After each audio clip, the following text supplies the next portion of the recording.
Alright, hello everyone. Can you play me in chess? Probably not, I'm not very good. Um Alright. I'm not good at chess at all, honestly. I was back in high school and I haven't really played since. And as you can tell by my bald head, I'm old. Anyway, so today we're going to start with objects and classes. So just a few reminders out of the gate.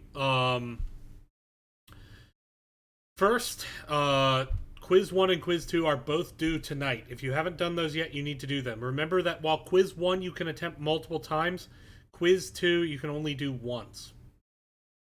Um, yeah, I mean, I was bald at 26, although I was still in denial, so there was a point where I combed over. Anyway, Quiz 1 and 2, both due tonight. Homework 0 is due tomorrow night. I will have office hours tomorrow, although if you miss the message, there is no class tomorrow. I have not decided how I'm going to reorganize the class, having lost this day.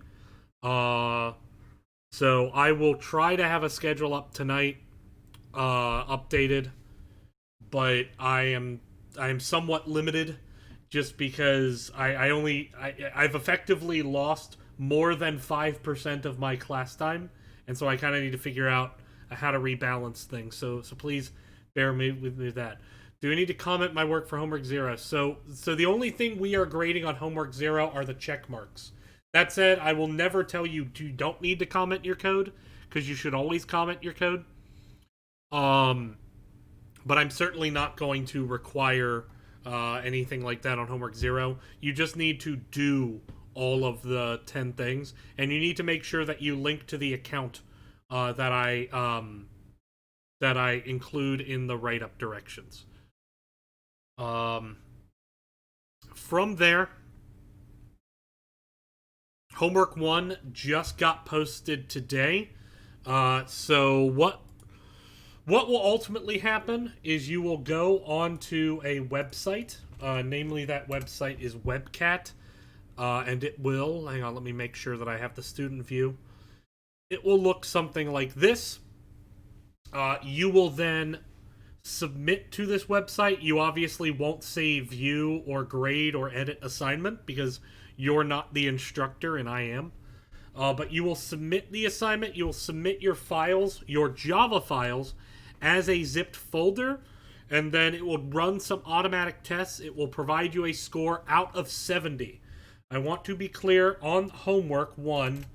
Homework 1 auto grading is out of 70. The whole assignment is out of 100. 30 points are TA graded, and they are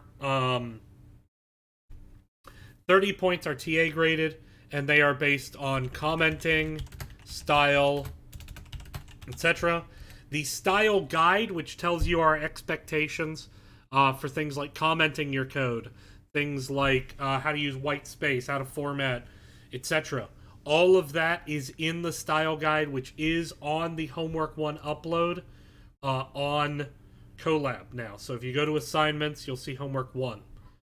So there will be a pinned post on Piazza about common problems with homework 1 soon. Soon meaning after class. And that will be helpful to you. But certainly, if you need help, go on Piazza. As a reminder with homework code, you may not share your code with your classmates. You may not look at anyone else's code for any reason. So do be aware. Homework 1, it's posted.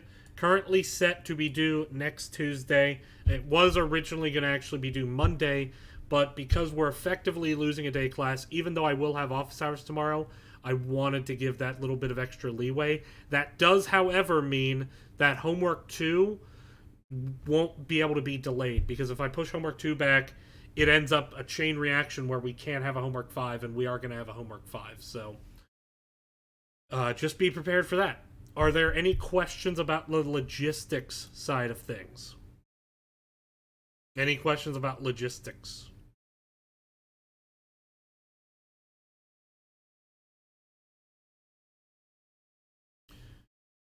All right. Well, failing that, today. Oh, so no submit on Colab for coding bat. Correct. In fact, you will never submit any homework assignment on Colab in this class. You will only submit daily activities on Colab. The first homework is on Coding Bat. Every other homework you will submit on WebCat. That's because Colab doesn't have an auto grader. So, anyway, today we are going to have an exercise with Pez dispensers. This is how we're going to talk about objects and data types. I want to start with that. Before you assign them. I'm not sure what you are asking. So you need to make sure that when you go to the web link that's on the write-up that you see 10 check marks, and that you have linked, you have set up to send a report of what you've completed to the email that's on the PDF. That's all you need to do. So I that's all I can really say to that.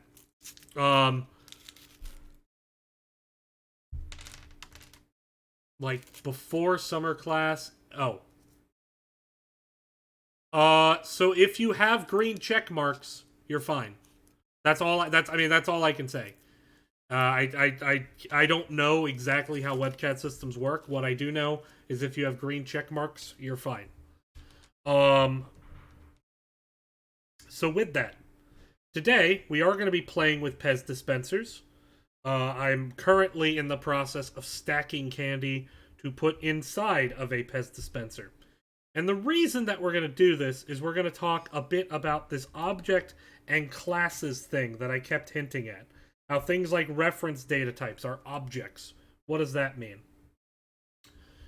Well, let's go ahead, and this is one of those rare moments where I'm actually going to start by looking at the slides. So, the first thing to note is you've actually already, and I actually don't have the right slide deck here. Give me 1 second. Thought I had the right slide deck.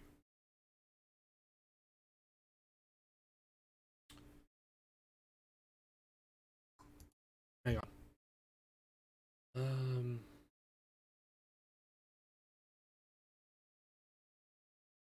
There we go. Okay. Sorry about the delay here. I had one pulled up, but it turned out to actually be outdated.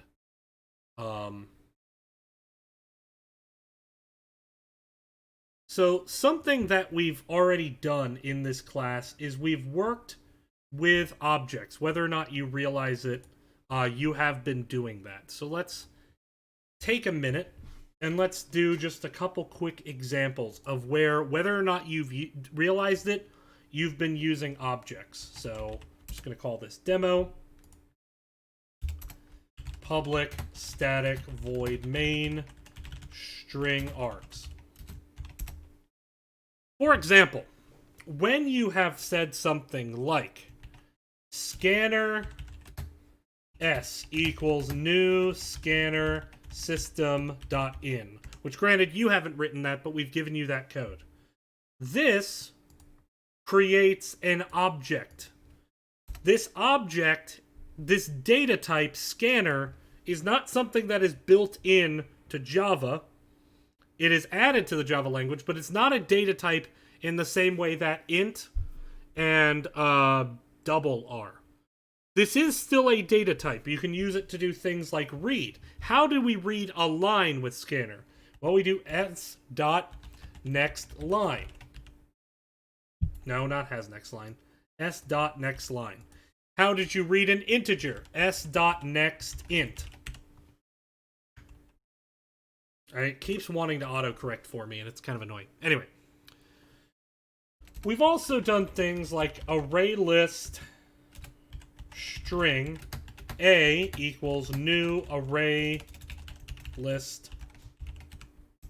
Remember that this is just shorthand for array list string because the left-hand side is array list, so we don't actually have to write that there. We only have to write string the first time. A.add hi. A.add by. a.remove 0. What this notation is the basis of objects. And at root is this thing called the dot operator.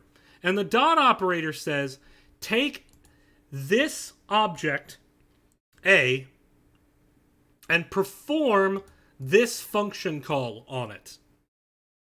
And it doesn't have to be function calls. It can also be used for fields. For example, int equals new int 5 array.length.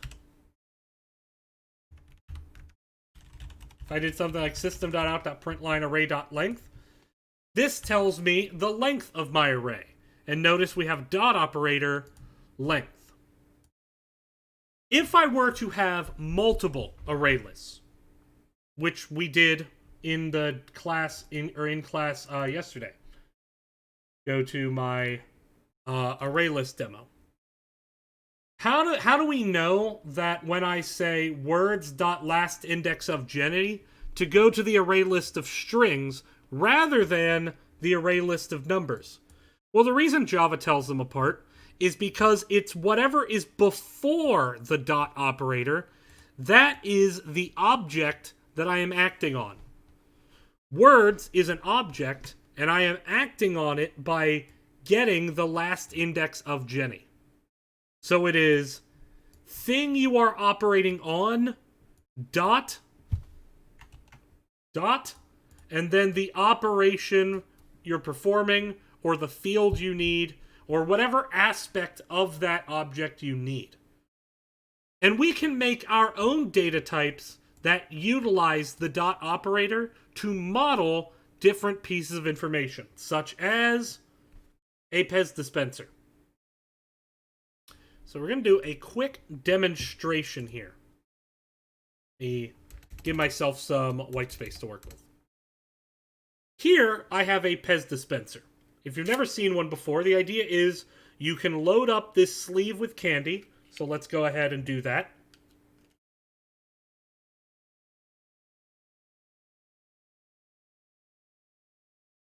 We can load up this sleeve with candy.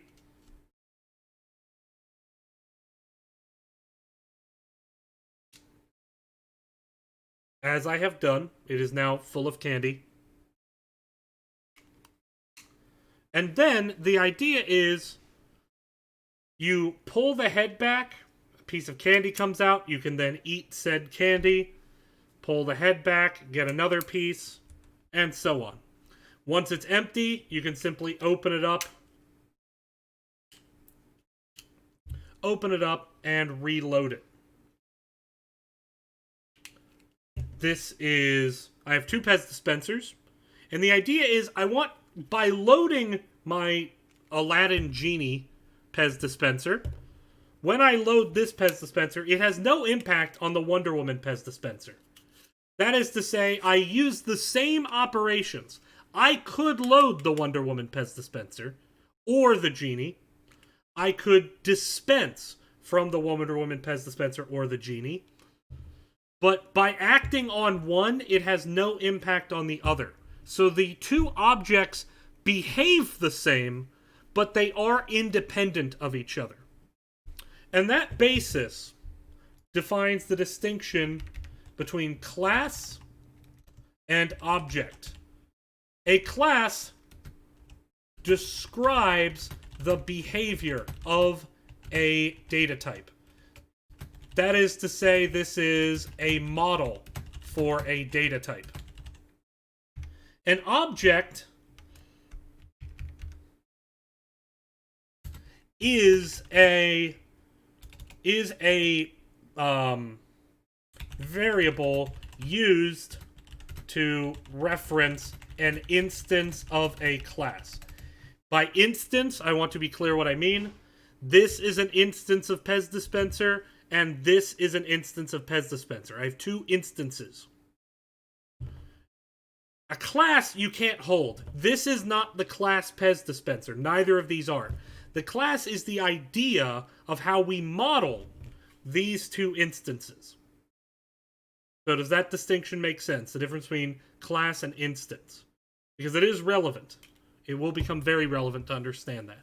The class is the idea, it's the model. The instances are the examples of that class. Any questions so far? What do you mean by model? I mean, it is something used to model the behaviors. So we're actually going to write a class, and that class is going to contain code to mimic the behavior of a Pez dispenser. But the class is not a Pez dispenser. It is just a description of how they behave. That's what I mean by a model.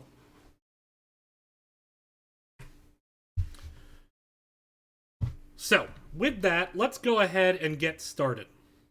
Let's create a new class, and we're going to call this Pez Dispenser. Can you give some examples for the models? I'm going to do that today. So, good news. That's what the next hour and a half is going to be like. Alright. So now, I have a Pez dispenser. I have two, in fact. Now there's two different... Oh, wrong screen. There's two different things that I can do with this, or describe with this Pez dispenser. I can describe the attributes. That is, things that describe the current state of the Pez dispenser. And I can describe the actions. Things I can do with or to the Pez dispenser.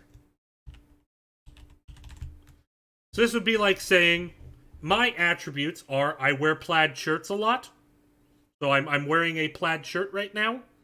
I'm bald. I'm wearing glasses. I have a headset on for no reason. I don't know why I'm wearing it. It's not on. I don't know why I was wearing that. I just performed the action take off headset. That is an action. That is something you do. If I were to shave this very white trash looking beard right now, that would be an action. No, the Pez dispenser is a class. It is not an object. This is an object. This is a class. This is a class. I can't hold that. That's code. The class describes how this behaves. This is an object. This is an object. That is a class.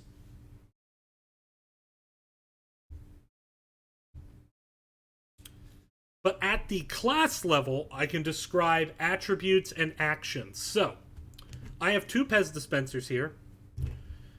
What I want you to do is, and just type these into chat, I want you to describe some attributes of a Pez dispenser. And I want to be clear, of a Pez dispenser, because that will be a distinction made. Because someone always suggests one thing, which is, it's understandable, but it's not actually describing the Pez dispenser. And then I want you to describe the actions. So I have demonstrated the Pez dispenser. I've held them up for you here. Now, real quick, someone describe attributes. There's 4 that I'm looking for. So just write some attributes. Try to describe them in just one word. No. Hang on. Well, plastic works. It could be composition. You could, in theory, have a metal Pez dispenser. That's fine. I'm not going to write that for now.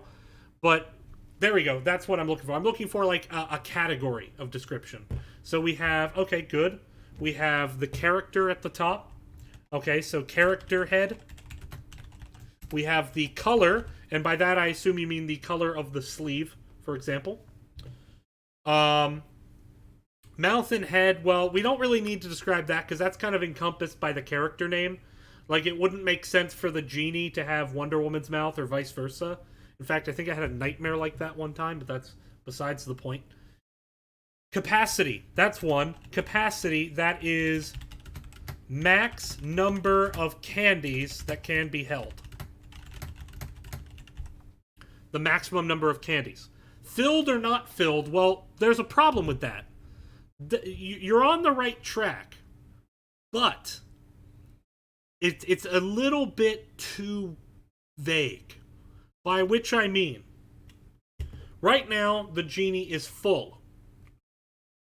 Now the genie is not full, because it only has 11 candies, and it has a capacity of 12. Wonder Woman has 0 candies, so it's also not full. So not full is not enough. But the last suggestion, their number of candies currently in the dispenser, that is enough. So let's work with these 4. So I have the capacity, and then I have, and I'm just going to write this, the count. Notice I didn't say anything like flavor, and I didn't say anything like flavor because flavor describes the candies, not the Pez dispenser. So we'll separate those two a bit later on. What data type would I use for character head? Any ideas? What data type that we've used before would be a good placeholder for character?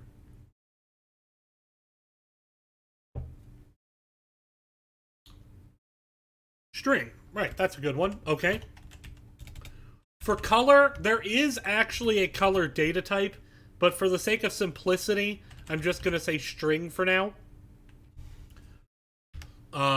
We'll add to this later, but for now we'll say string.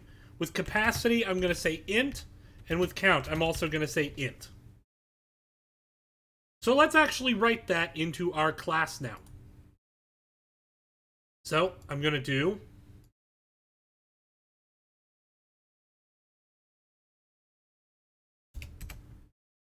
public string, and I'm just going to call it character.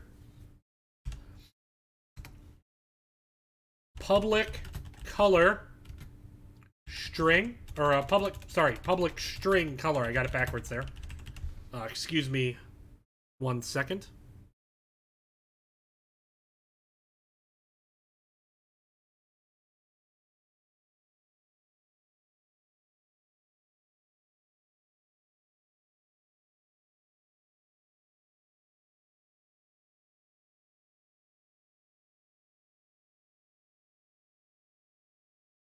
Sorry about that, I'm back. Okay.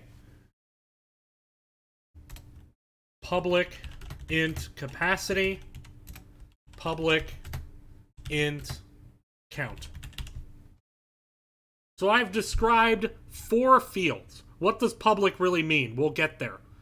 Public means the opposite of private. What does private mean? The opposite of public. We'll get to how they're used a bit later. It's a good question.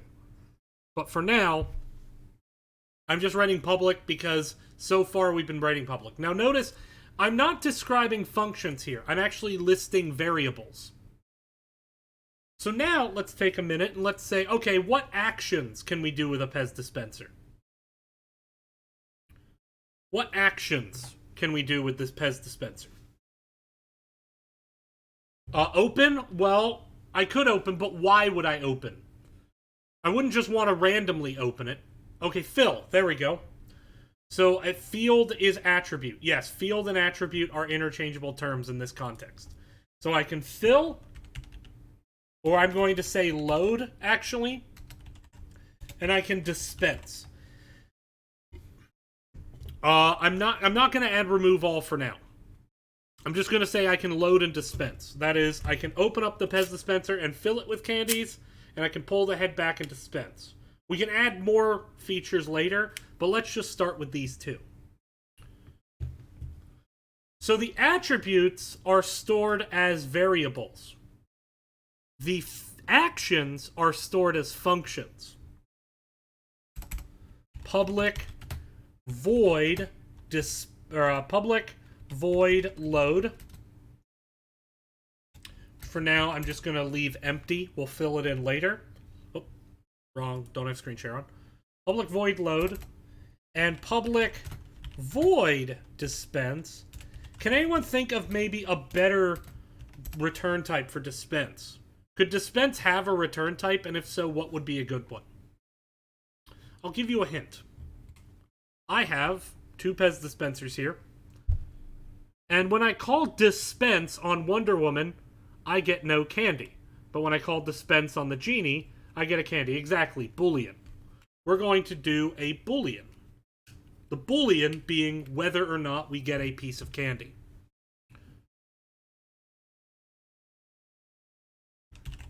And then for now, I'm going to say return false. These are stubs. A stub is a method that is not fully implemented, but we have at least written the method declaration. Now you'll notice, some of you may have already caught this, there's a word missing in our function declarations that we've always included before, and we don't have here now. What is that?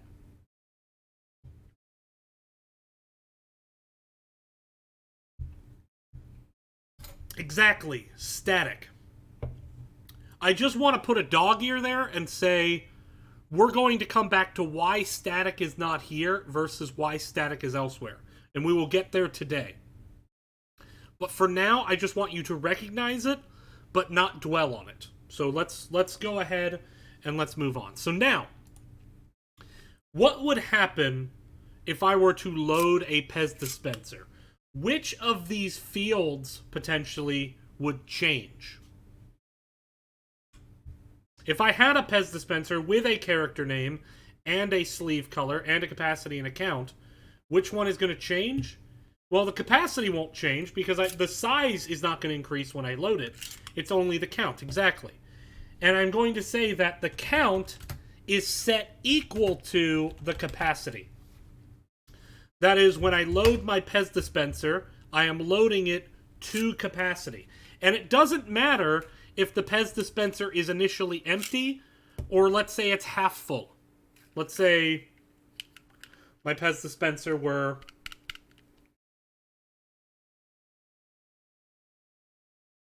let's say holding 8 out of 12. 8 out of 12. I can still load it to capacity. So that we're going to assume that load always fills the Pez dispenser until it is completely full.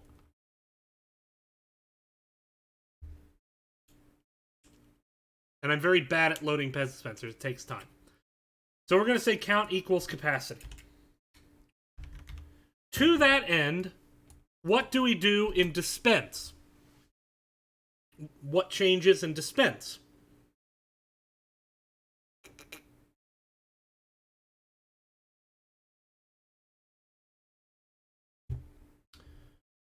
Count minus 1. Okay, so I just write count minus 1.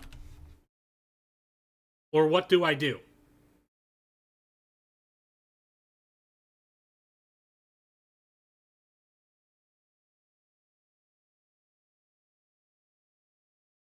What would I do here? I can't just say count minus 1. This doesn't do anything. Capacity equals count minus 1? Capacity? So my capacity of my Wonder Woman Pez dispenser when I dispense is now -1? My capacity is -1? Remember, capacity is how many it can hold. Count is the number it is currently holding. Count minus equals 1, or we could say count minus minus. Here's the thing, though. When I dispense for my genie, which is full, it has 12 candies. Now it has 11, and I got a candy, so I actually want to return true. Except this isn't true for my Wonder Woman Pez dispenser, which is currently empty. This Pez dispenser is empty. And when I dispense, does count decrement? Is count now -1? Does count have negative candies? Right, we need to first stipulate that this is not empty. So we say, if count is greater than 1, or greater than or equal to 1, that is greater than 0. Not greater than 1, because we can dispense when there's only 1 candy. If count is greater than 0, then we count minus minus and return true. Otherwise, we simply return false.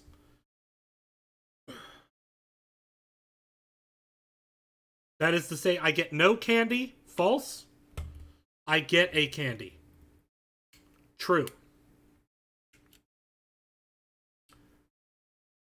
Are there any questions about this for now? I know we haven't actually made any Pez dispensers yet. We're just describing how they behave. Okay, so there's one thing I neglected to mention so far. Do Pez dispensers just magically appear? When I walked into CVS this morning to buy Pez dispensers for this lecture, did they just magically appear on the shelf? No. Where do Pez dispensers come from? Well, when a mommy Pez dispenser loves a daddy Pez dispenser very much. No. Where do Pez dispensers come from? Not rhetorical. From the factory, exactly. They get manufactured. So one action that I have to take into account, it's possible. I can't remember if they're...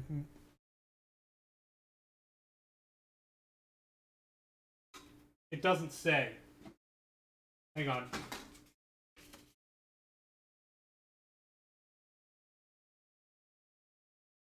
Actually, this was manufactured in Connecticut. So, there you go. Connecticut. Apparently we still have a Pez plant there. Anyway. Well, so they the idea came from Austria. I think these were manufactured very specifically in Connecticut. Anyway. From there, Austria did invent them. Well, not the country. Some guy in Austria invented them. Anyway, point being, they have to be manufactured. So one of the actions that we have to do is we have to create our Pez dispenser. And we create a Pez dispenser, or we create any object through a very, very special method. And this method is called a constructor. And the constructor creates an instance of a class. And this method is written in a very special way. Public Pez dispenser. This is how you do the method declaration. And this may seem weird because it looks like it's missing something, right? Well, the reason it looks like it's missing something is because it actually has all the information it needs. This method is going to create a new Pez dispenser. So what's the name? Pez dispenser, because that's the thing it's creating. What's the return type? Pez dispenser, because that's what it is creating. And this method is going to take in the initial parameters. So when I opened this Wonder Woman Pez dispenser, it was manufactured, and at the time of manufacturing, they decided what the character name was. So I'm just going to say string name for now, or let's go with character name. They decided what the color was, string sleeve color, and they decided what the capacity was, int cap.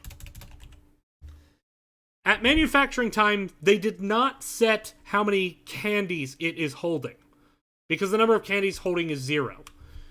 So if I wanted to order a Pez dispenser, I would need to know what character I want, what color I want, and what size I want. And typically, Pez dispensers are size 12.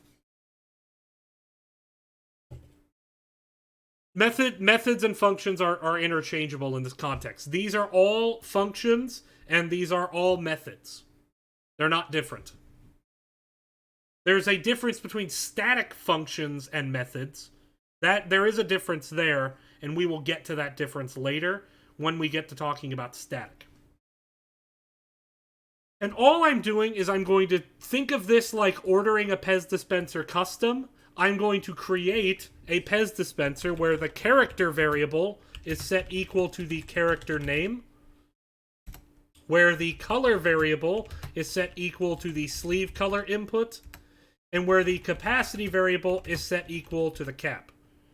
And when my Pez dispenser is created, it's initially empty because you shouldn't mold plastic around edible food. So, well, calling Pez candy food is probably a misnomer, but whatever. Count equals 0. So this is like an order form. What character do you want? What color do you want? What capacity do you want? It then fills in those values, and that produces a Pez dispenser.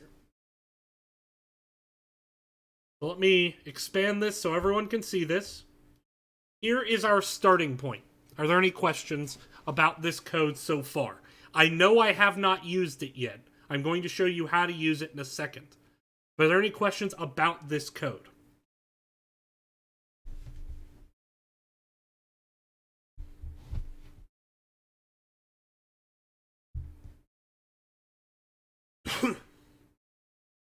Alright.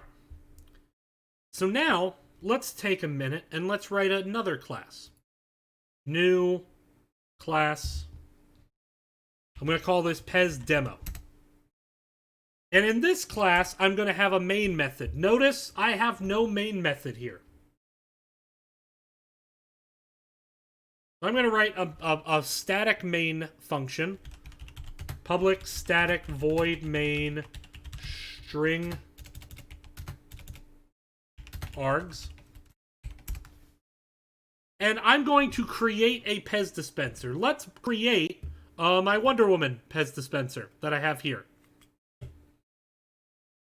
Pez dispenser, which is the data type of this object. Pez dispenser Wonder Woman. Let's just abbreviate it to W for now. Equals new Pez dispenser, because I'm manufacturing a new one. And then from there, the function I'm actually calling when I say new is my constructor. So I'm going to pass in the arguments. Character name comes first. Wonder Woman. The color comes next. Gold. It's a kind of goldish sleeve. Obviously not really gold, but that's the color description. And the capacity is 12. And what will happen is, when I call this, it will call my constructor with string Wonder Woman, string gold, and int cap 12. Let me see if I can... There we go. So this is the function that I'm calling. This is where I'm calling it. This creates a Pez dispenser object. From there, I can do things like w.load. And if I call w.load, it would be the same as taking this Pez dispenser and taking some candies. Again, I'm very bad at this, so this may take a second. Also, actually, these candies are broken, so that's not going to help. Let's try with another bag. The candies were all, like, shattered. I guess someone dropped it in the store.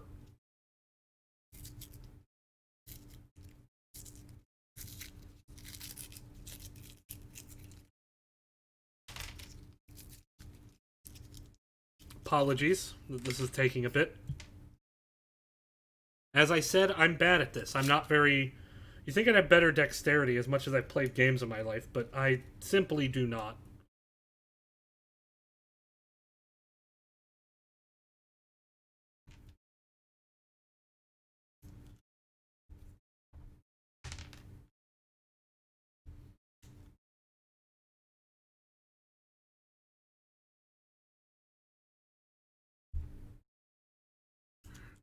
There we go. And I have now loaded the Pez dispenser. Why do I describe an object as an instance of Pez? Well, no, hang on. The class is Pez dispenser. This up here is my class. This is an instance, W. I have created an instance. So this is an example of the class Pez dispenser. That is, this is an object, but this is a object. This is the data type. Do we not need to import Pez dispenser? It depends. I don't need to import Pez Dispenser in this case because they are in the same folder. That is, I have them in the same project. If they were in different packages, I would need to import them, yes. But by default in Java, if two files are in the same folder, you don't need to import them. That's a difference between Java and Python. So now I have my Wonder Woman Pez Dispenser. Let's make sure it's loaded. System.out.println w. Now, how can I get my count? Well, count is a field, so I can just say w.count. And if I did this correctly, this will print 12. Because I'm saying go to the Wonder Woman Pez Dispenser, and all Pez dispensers have a field called count. Go to Wonder Woman and see what it is. So that would be like opening it up and counting the candies. There's 12 of them. Let's go ahead and run this file. And you'll see that 12 prints. If I say system.out.println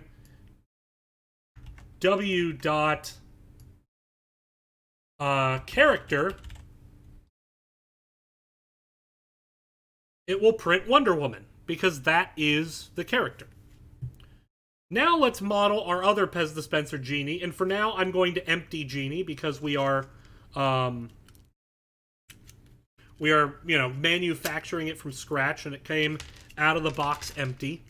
So here's my Genie.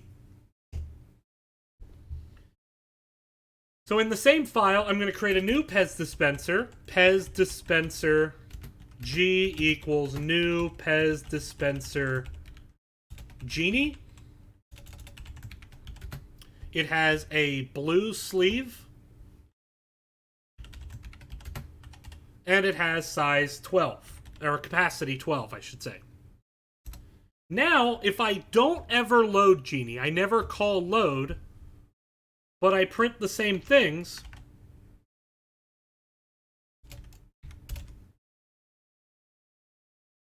in this case, with my two Pez dispensers, one has a count of 12 and is named Wonder Woman, and the other is Genie. It's named Genie and it's empty, count of 0. The reason that these Pez dispensers have different values is because I've loaded one but not the other. W.load only loads this W variable. When I get the count, the reason this one is 12 is because I'm getting the count from W. If I get the count from G, it's 0 because I haven't loaded it. So these two Pez dispensers each have their own copy of these 4 variables. So I don't have 4 variables, I have 8. Or if I made n Pez dispensers, I would have 4 times n variables. Every Pez dispenser has its own character, Genie, Wonder Woman. Every Pez dispenser has its own color, blue, gold. Every Pez dispenser has its own count, 0 and 12. And every Pez dispenser has its own capacity. Although in this case they both happen to be 12. They are separate variables. So does this make sense so far? Are there any questions so far before we go on? Why don't we need to import arrays or strings? You don't need to import arrays or strings because those are so critical to Java that Java always imports them without you having to ask for it. Whereas an array list is not considered that critical. So the most important things are imported automatically. But the most important things, the reason, for example, strings and arrays are imported is because literally this import to main, which you always have to have, requires both knowing what a string is and what an array is. So that's why those are always imported.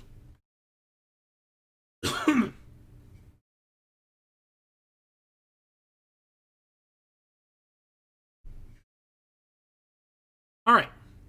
So now let's take a minute. You know what? Let's go ahead and see what does this variable w look like? And further, what does this variable g look like? Int is not a class. Int is a primitive data type. Integer is a class, but not int. Int is a primitive data type.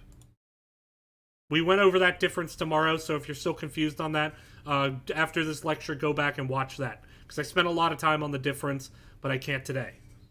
Well, this is unfortunate. When I print these two Pez dispensers, I get Pez dispenser at, and then it just looks like something random.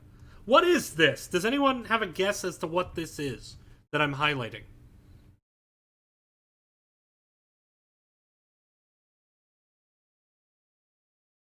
It is. It's the memory address. So what is happening here, as we take a trip over to the whiteboard?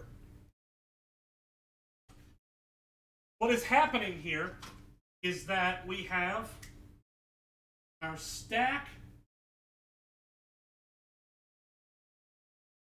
and our heap. And when I, in main, create a variable called w to store the Wonder Woman Pez dispenser, the Pez dispenser is not stored on the stack. It's a reference data type. Why is it a reference data type? Because it's an object class. W is an object that is an instance of a class Pez dispenser. So W is set equal to a constructor. That constructor comes over to the heap and finds some amount of memory. It finds memory to store the name, finds memory to store the color, finds memory to store the capacity and the count. It finds some memory space. And in the case of Wonder Woman, this memory space starts at the address 15 db 9742. So this is the memory address that this object starts at. Now, technically, these strings are objects. And so because these strings are objects, these values are not strings. They're memory addresses. They're memory addresses to tell me where the string containing name is and where the string containing color is. W points to that.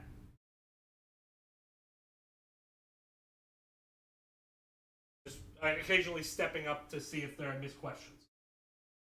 And because I called the constructor with Wonder Woman, Gold, and 12, this is Wonder Woman.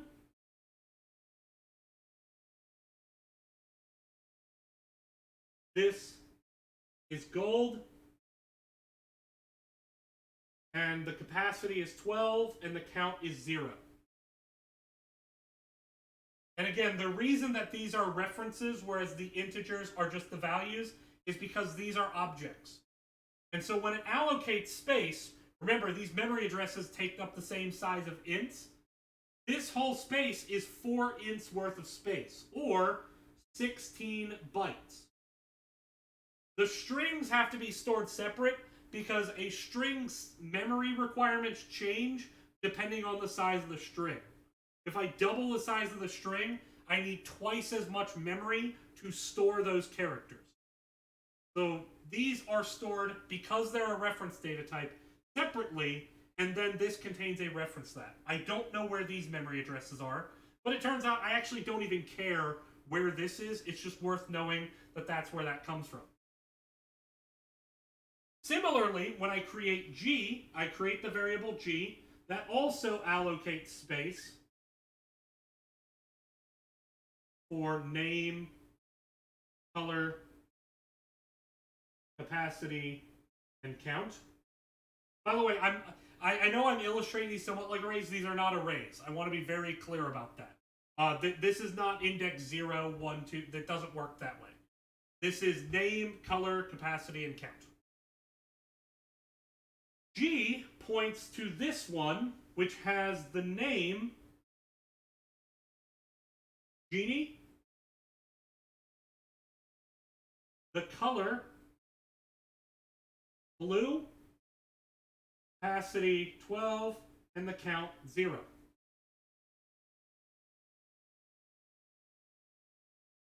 Get out of the way here.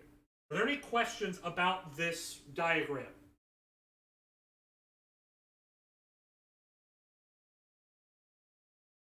Reference classes are reference data types, yes. All classes are reference data types.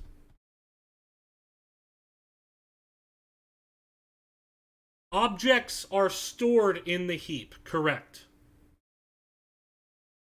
If you say object must only be in heap, that implies that you as a programmer have a choice. You don't have a choice. Whether or not you like it, the objects are going to be in the heap. That's not something you can change in the Java programming language. So now I have these two variables. So when I say w.load, like I do here, what happens is I go to W, I follow this pointer up to this Pez dispenser, and I perform the load operation. Well, what's the load operation do? The load operation says count equals capacity. And so, I take the variable count of the W Pez dispenser, and I set it equal to the capacity.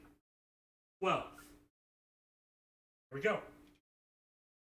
But a downside of this is that when I print the objects,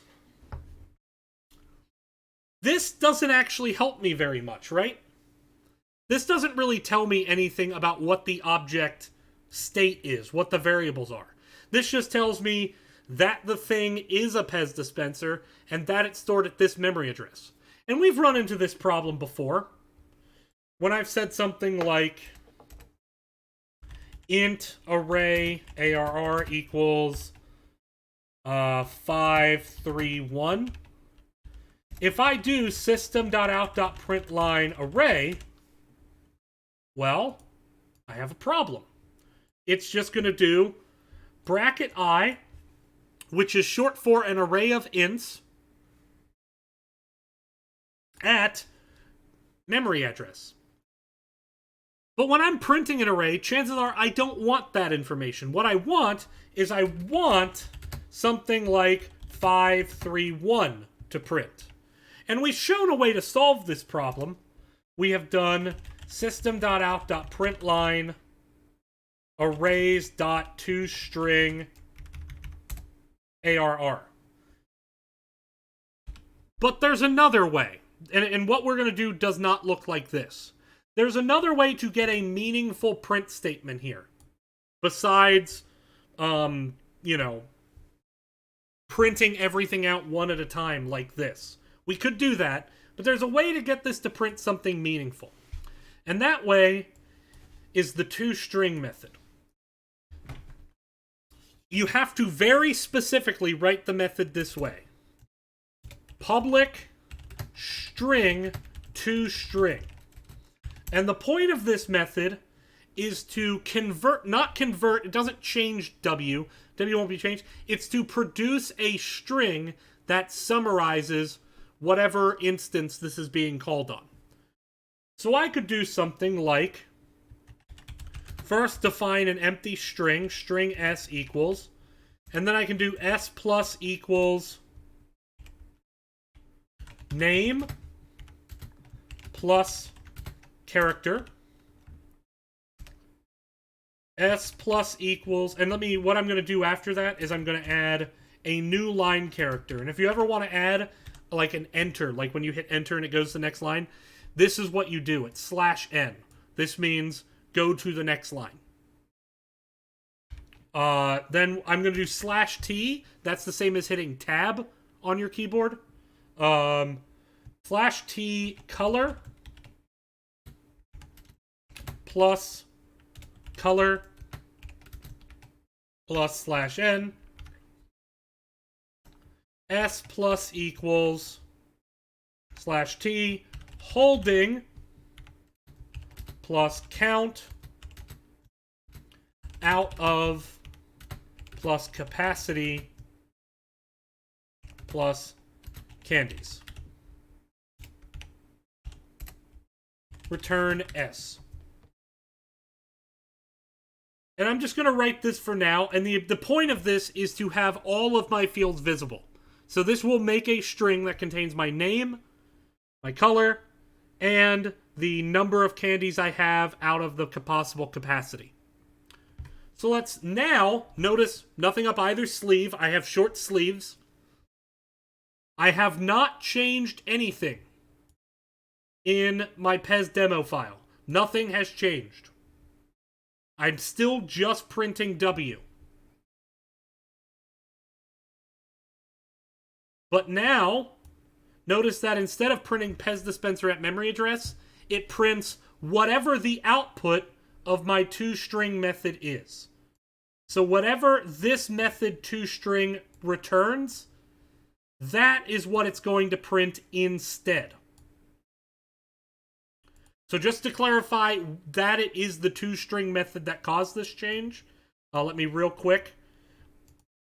Let's comment out this method so it doesn't exist anymore. Sorry. Let's comment out my toString method. It doesn't exist anymore. Save the file and run. I get Pez dispenser at memory address. Re-implement my toString method. It prints this. So the reason that we do a toString method is so we can produce a string of text that represents the information in the object in a human-readable way. This is very helpful for debugging, because if there were a bug in my code... Actually, let me real quick, I'm going to do holding and then space, just to clean up the spacing a bit. If there were a bug in my code, this would help me find it, because I can just simply print the field.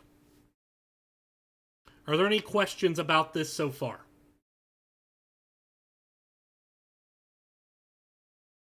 By the way, our break's going to be a bit later today, because we do have a bit more to get to before the break.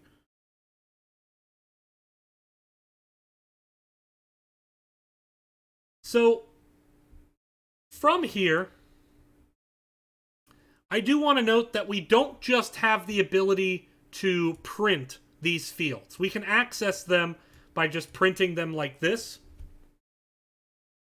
I also have the ability to do something like system.out.println, I'm not going to print.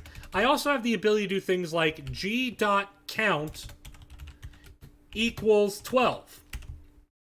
And this also loads the Pez dispenser. And just to illustrate this, I'm going to print G after I say g.count equals 12. And you'll see that now Genie, before it was holding 0 out of 12 candies, now it's holding 12. So I not only can access the value of a field, I can modify it using the exact same variable, g.count. But there might be a bad idea to this. While this seems convenient, here's the problem.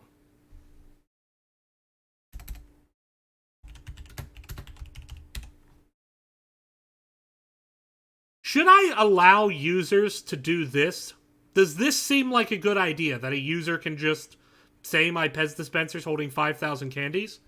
Here, go out, buy a Pez dispenser, try to put 5,000 candies in it. If you can succeed without breaking the candies, if you can succeed, let me know. But I suspect you're not going to be able to do it. So we want to prevent users from doing this. And the reason we want them to prevent doing that is because, one, it's nonsensical that now I am holding 5,000 of 12 candies. But even weirder, if I then say g.load and then print G, and yes, I know the Pez dispenser is a genie and the genie can do magic tricks, but that's besides the point. Now, after it's holding 5,000, if I load, it's now only holding 12. So by loading my Pez dispenser, I have remove 4,988 candies by loading it. So my interface, that is to say the functions that are available for my Pez dispenser, stop making sense because users can do things like this that result in load acting in a way that wouldn't make sense. And that's because the starting point is garbage. That is, you can't actually have 5,000 candies in a Pez dispenser. And so therefore the ending point is equally nonsensical. Garbage in, garbage out. Well, there's a way to prevent this. And what I want to do is I want to prevent a user from doing this. I want to stop a user from doing that. And that takes us to public versus private. The reason the user is allowed to manipulate the count is because the count is public. However, if I make the count private, notice that now this line of code doesn't even compile anymore. I cannot say gcount equals 12. And the reason I can't, if you hover, is because the field is not visible. That is to say, it's private. It's like putting this in a safe, putting this value in a safe. And the only person who has the key to this safe is the class Pez dispenser. So I can still use count and change count inside of the class Pez dispenser as much as I want. But what I cannot do is directly access count outside of that class. I can indirectly access it. I can still call load and dispense, but I cannot directly access the value. There's a downside to this, though. Take a minute and let's think about your gradebook, or on Colab. On that gradebook, there's different stakeholders. There is me. There is me, the instructor. There is you, the student. And let's think about what access they have to specifically your grade, your final grade in the class. Now, you and I both have read access. By that I mean, you can see what your grade is, and I can see what your grade is. But, in addition to read access, I have write access. That is, I can change your grade. You, on the other hand, only have read access. You can only see what your grade is, which makes sense, because if everyone had write access, I imagine very few people would not have a 4.0, right? So only the instructor can change the grade, but you can see it. Now, Java does not natively support giving these different permissions. That is to say, read and write access are intrinsically tied together. You cannot have one without the other. Directly. And here's the downside of that. It's not just a problem that I can't directly change the count. It's that I can't view count at all.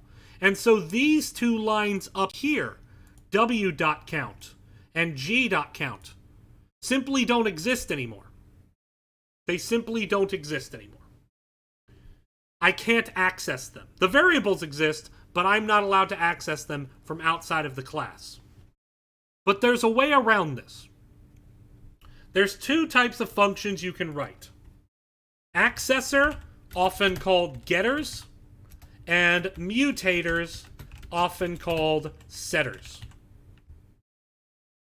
The accessors give read access, but they do not give write access.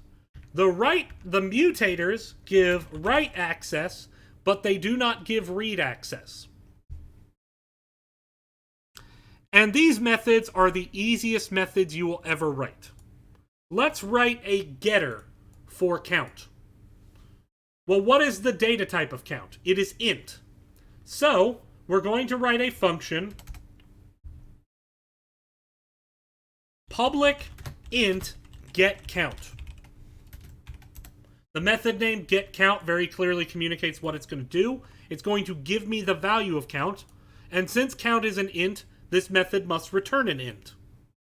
And then, how do I get the value of count? Return count. That's it. That's all I need to do. And now, instead of printing w.count, I simply print, and let me, now instead of w.count, I will simply print w.getCount, only instead of it being a field, it's a function, and so I call it this way. And instead of g.count, I do g.getCount. And because this is a function that returns a value, this only lets me see what the value is. It does not let me change it. So I cannot do g.getCount equals 12. This doesn't make sense. Because getCount is not a variable. It's a function that returns a value. I cannot edit it in this way. So the advantage of this approach, of using just a getter, gives me, and I'm just going to clearly comment this, getter, this gives me write access. Read access. It lets me see what the value is, see what count is, but not change it. Does that make sense?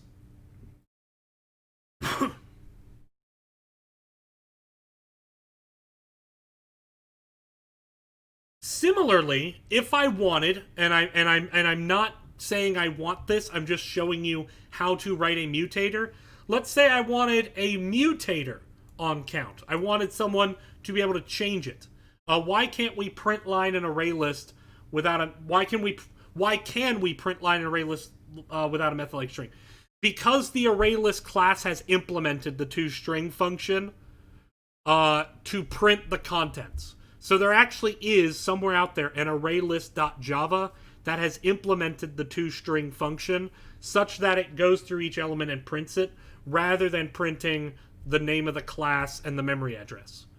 So someone actually wrote this method in the ArrayList class. Nobody wrote this method for the array class.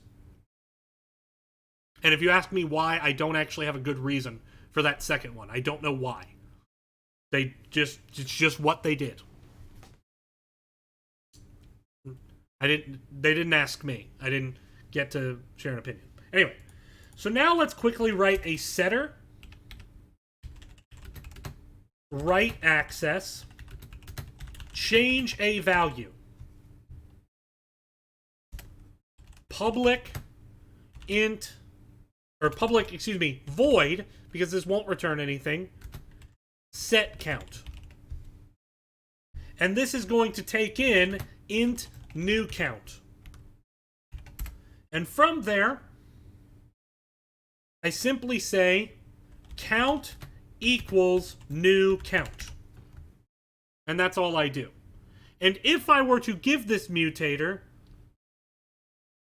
I could then say, why does it not like this?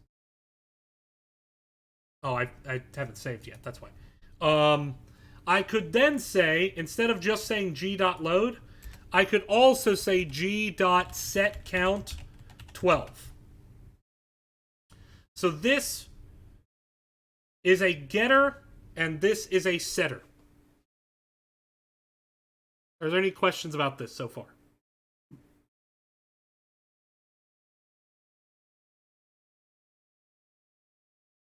And by the way, you could do this for every field if you wanted. Can you still make... I could still make the count 5,000. Yes, I could still do set count 5,000. However, if I wanted to, I could then put in something in the setter like if new count is greater than 12,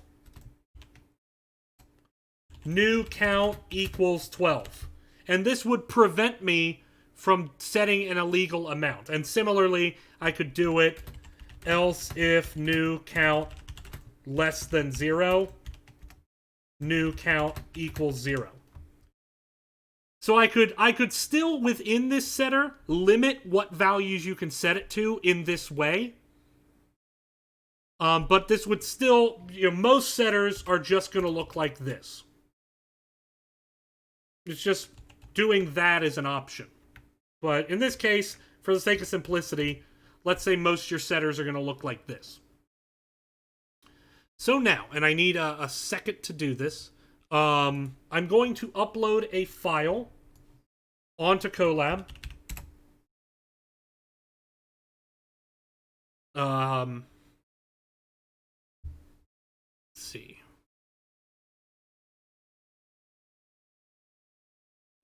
What is blank in array? I'm not sure what you're asking. I apologize. I don't understand that question. I'm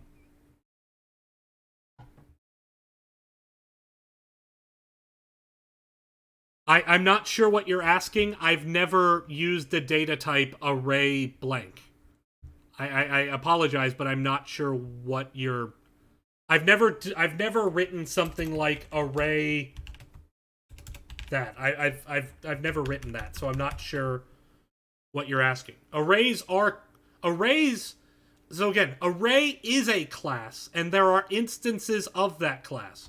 The same way that Pez Dispenser is a class, and these are instances of the class. It is absolutely like every other class. Arrays are not special. They are just a class. Array objects are instances of the class array. They are not special. You have int arrays, you have string arrays, you have Pez Dispenser arrays. I could make a Pez Dispenser array. Let's do that right now.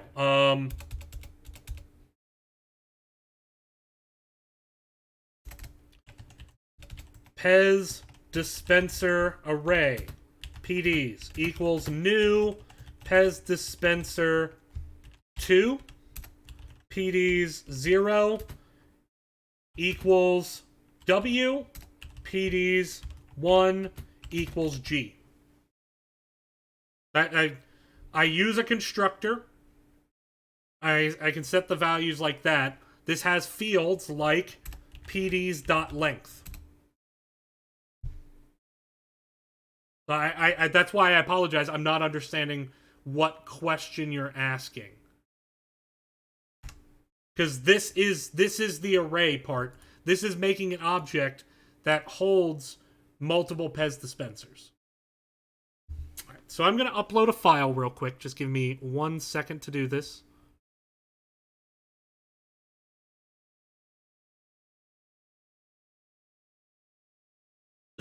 Pardon me.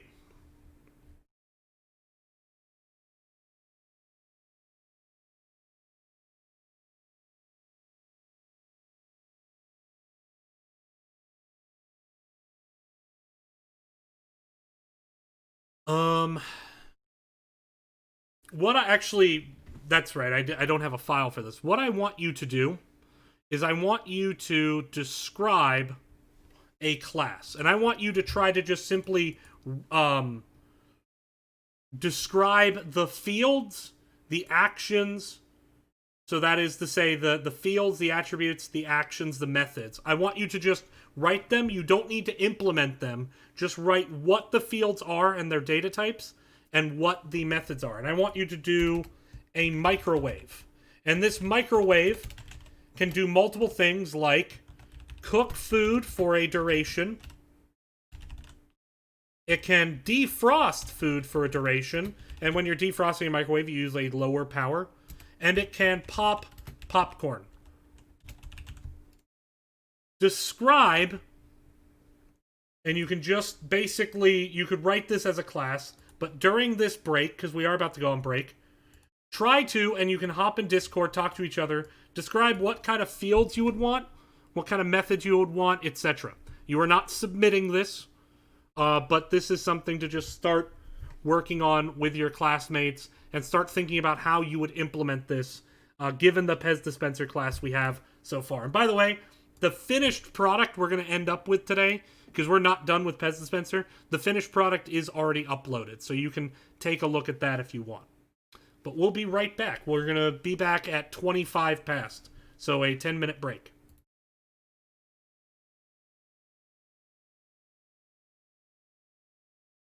So to clarify, the array has the constructor implemented differently. These are not. I want to be clear that these are arguments. So those are parentheses. The array does not take in arguments. It simply defines the size. Arrays are special in that respect, and in that respect alone. That when you define the array, you don't pass in an argument to be the size, you just do that. Has the daily assignment been uploaded to Colab yet? No, it has not. It will be. So take a break and try to work on define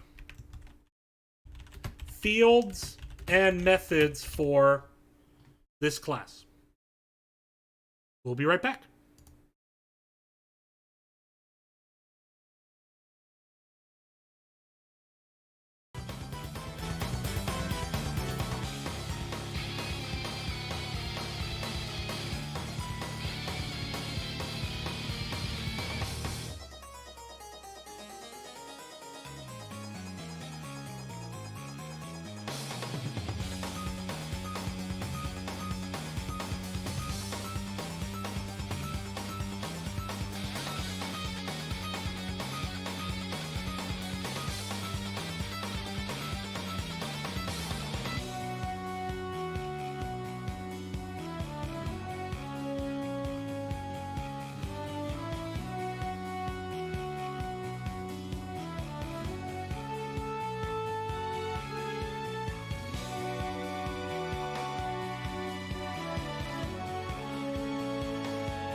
All right, we are back. So I'm not actually really going to collect the microwave thing. It's just kind of a broad idea. What I do want to jump now into is talking about really just another class for a short period. I want to talk about an example class called Point. And I'm going to call this class Point.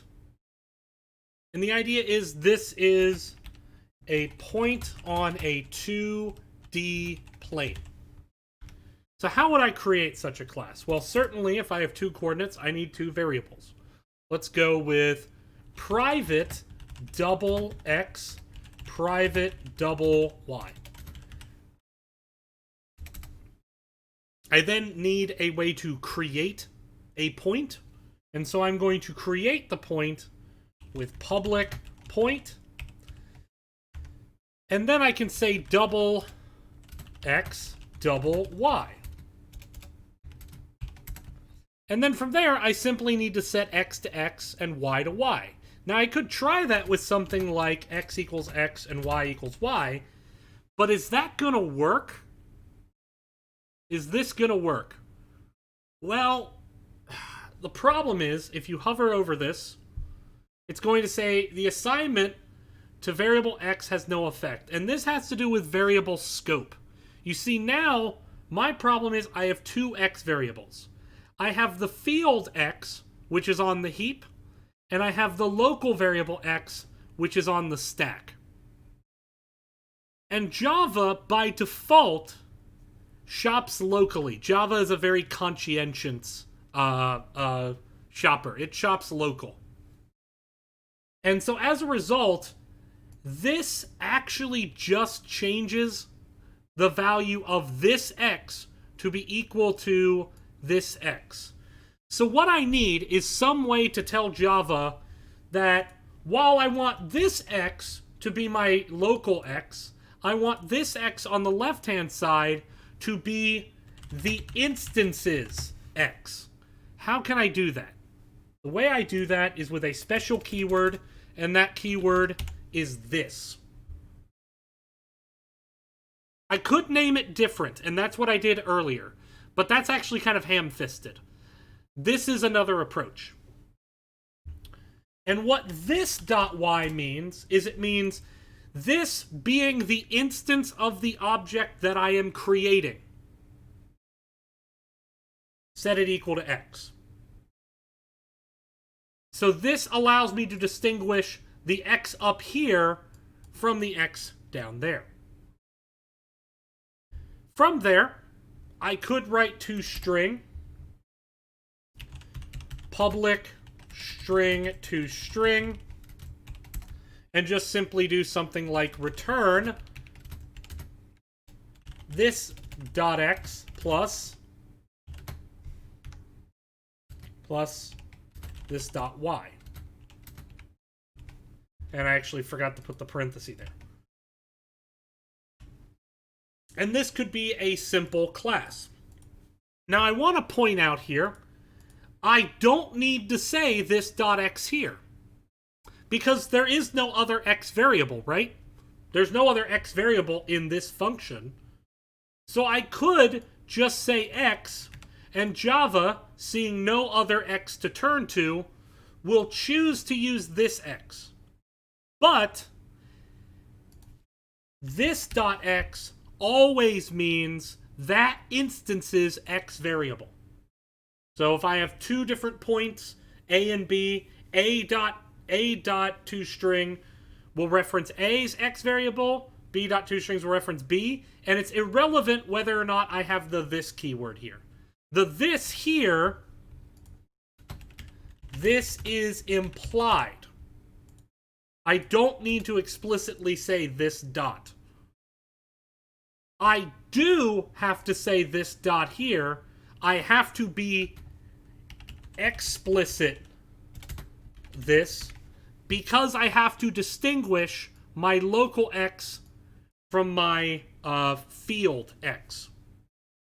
So this is always allowed, but it is only required when there's a name conflict.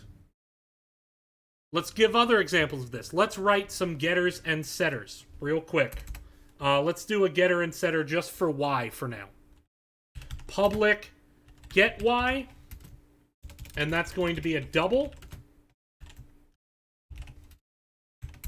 And it's simply return y. You could also write this as return this dot y. Both are fine. And public double set y, or excuse me, public void. Setter methods are always void. They can technically be Boolean if you want to have a constraint, but we can set it to void for now. Double y. In this case, because my field is y, I do have to say this dot y equals y. Another option, I could always rename this to be something like new y, and then I could just say new y, and then I wouldn't have a name constraint. But the this is always allowed. There's no downside really to including it. And as I said before, the this is implied. So we can take what we've learned from this example, and we can take it over to Pez Dispenser. In Pez Dispenser, the character name here is obviously character because there's no other variable named character. But it's a bit ham-fisted to say character name versus character. Those two variables really mean the same thing. And so I could change this to character, and then instead say this dot character equals character. Similar, I have color and sleeve color. I can change this to just color. And I could just say color and this dot color. And then same with capacity. This can be capacity. Spelled that wrong. Sorry, there's something in my eye that is distracting me. And while I don't need to say anything like that with count, what does ham-fisted mean? Ham-fisted means doing something that would not be sleek or agile, just doing something in the most naive and simple way possible. So if you ever see someone describe hand-fisted writing, it means writing that is not particularly eloquent, that just takes the shortest route between here's my point, here's my justification, and to where those two things often don't really line up particularly well. Could we do source and then generate getters and setters for all our instance variables? Yes, you're welcome to do that. Although, sometimes you don't want setters or getters for some variables. In fact, on the homework, you very explicitly are told not to create setters for some variables. And we'll talk about, you'll look at the homework. I'll talk a little bit about the homework at the end of class, just so that way we all approach it together. So that's the this keyword. It's just important to be familiar with it. As far as this class goes, you will only ever need to worry about using the this keyword when there's anything like a name conflict. And that's the only case. There are other uses for this sometimes, but we don't really have to worry about it here. Some other things worth noting. Is the character going to change ever of this Pez Dispenser? Is this ever going to stop? Here, there we go. He's bald like me. The genie is watching you. Is this character ever going to change? Is this ever going to, instead of being the genie, maybe be Aladdin or Jasmine or Wonder Woman or any other character you can think of? No, it's going to always be the genie, right? And so, what we can do is we can prevent this from ever being changed. And the way we do that, the way we prevent this from ever being changed, is final. And final makes this field immutable. It cannot be changed. makes this field immutable, such that after the constructor is over, once the constructor is done, nothing is allowed to change this name. That includes inside and outside the Pez Dispenser class. So for example, if I go to Pez Demo, again noting that this is final. We'll talk about static because most people don't know what static means yet, but you are absolutely correct that we need to address that question. We'll get there, I promise.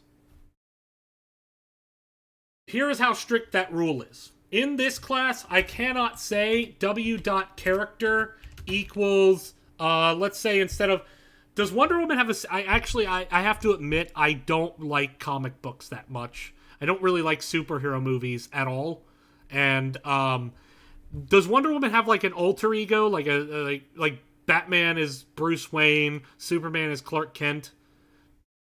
Does Wonder Woman have... Well, isn't that just the actress's name? Or is that actually... I thought that was just the actress's name. We'll go with that. Whatever. We'll say the actress's name. Okay. I'm not allowed to do this, is the point I'm trying to get at. Diane. Okay. Well, I can't change your name to Diane anyway. I'm not allowed to change it at this point. And that's because it's final. Once the constructor is done, W's name cannot change.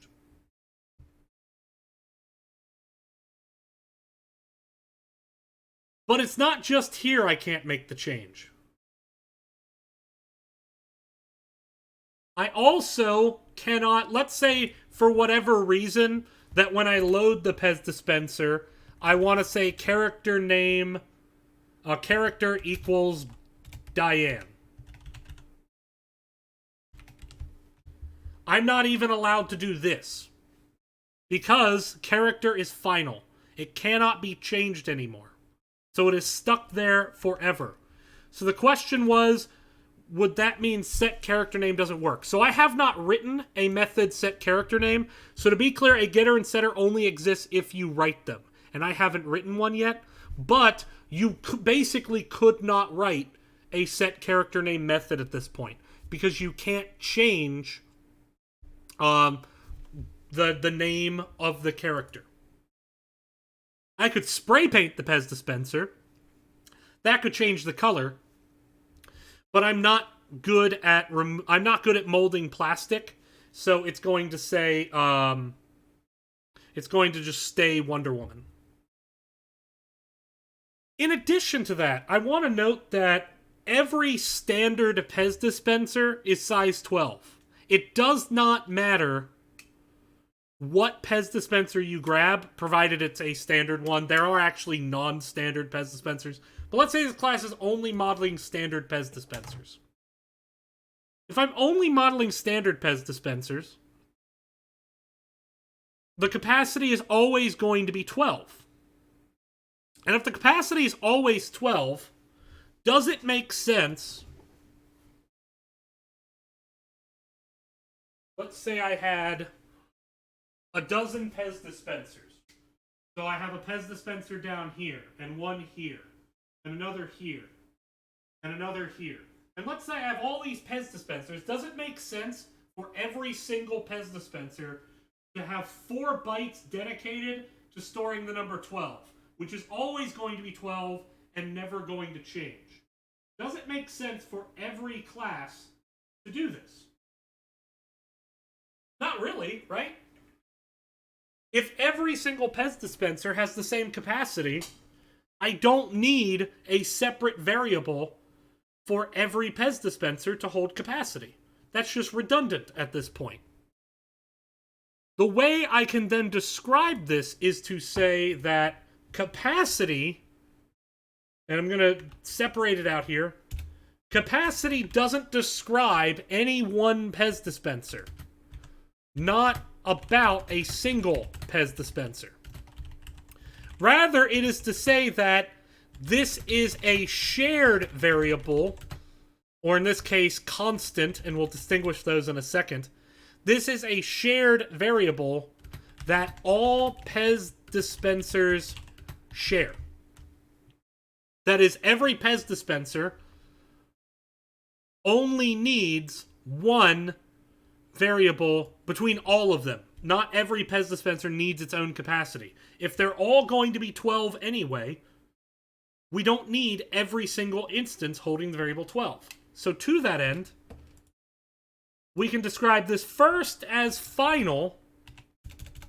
That is to say, it's never going to change. And at that point, I don't need to take in the capacity anymore. I can just say ahead of time that the capacity equals 12. But also, I can say that this is static. And static means a very specific thing. Static means shared. It means that this variable does not describe any instance of Pez dispenser. No instance of Pez dispenser has a capacity. Every instance has the same capacity. So something that is static describes the class. Non-static, which all three of these variables are non-static, describes the instance. So if something belongs to an instance of a class, it is non-static. But if something belongs to the class as a whole, it is static. What is a protected variable? Protected is somewhere between private and public, but it doesn't make any sense to describe it until we get to inheritance. So we'll talk about it when we get to inheritance. It just doesn't make sense to talk about protected outside of the context of inheritance.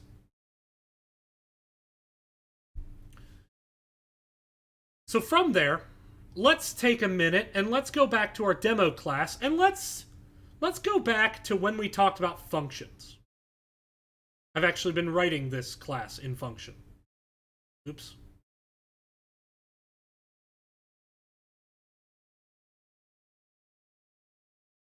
Hang on.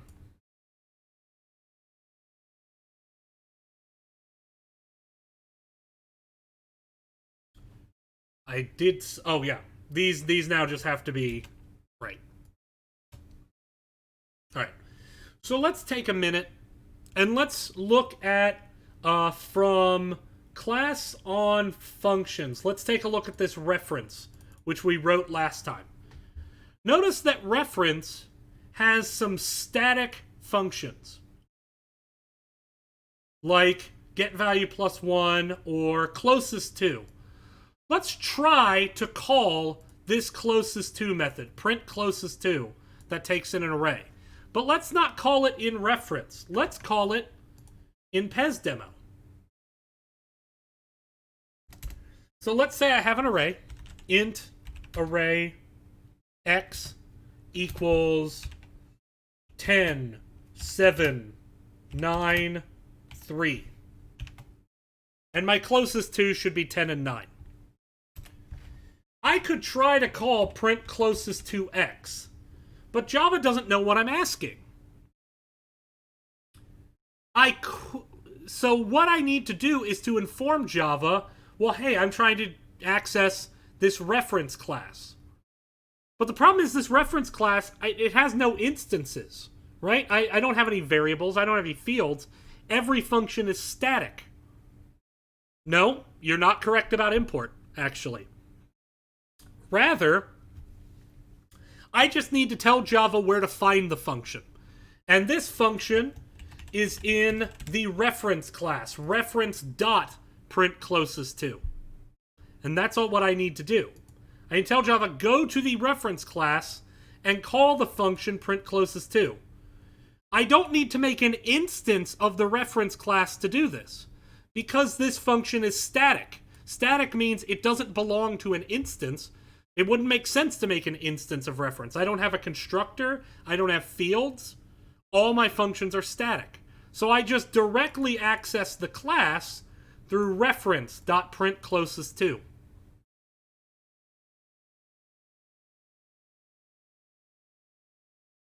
I can then run this program and it will print 10 and 9 as expected. Similarly, the class Pez Dispenser. The class Pez Dispenser now has this static integer. And so I can access it not through an instance, but through the class itself. Pez Dispenser.capacity.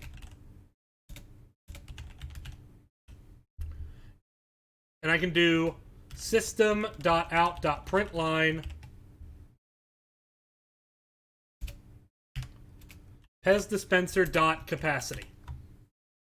And that's because capacity belongs to the class, not to Wonder Woman or Genie. It doesn't belong to either of these, because every Pez dispenser shares the same capacity.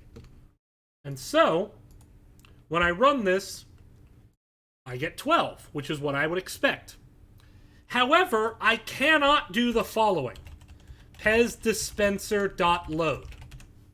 This doesn't make sense, because I can't load the idea of a Pez dispenser. I can't load the idea of a Pez dispenser. I can load this Pez dispenser, or this one. I can load these instances, but I can't load this code. It doesn't make any sense. And that's because the load function is not static. The load function therefore applies to an instance. So I can say g.load or w.load, and that makes sense because those are Pez dispenser instances. I cannot say Pez dispenser.load because this is not an instance. This is the name of a class.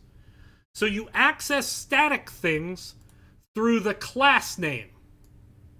You access instance things through the instance name, like W. So now the question was, if we don't make it final, anything can change it, because it's public.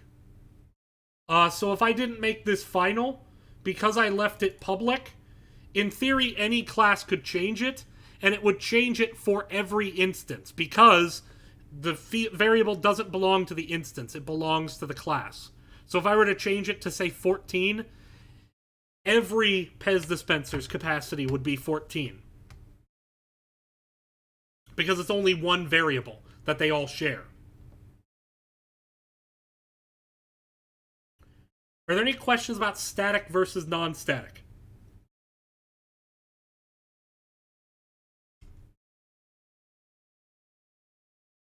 There are rules.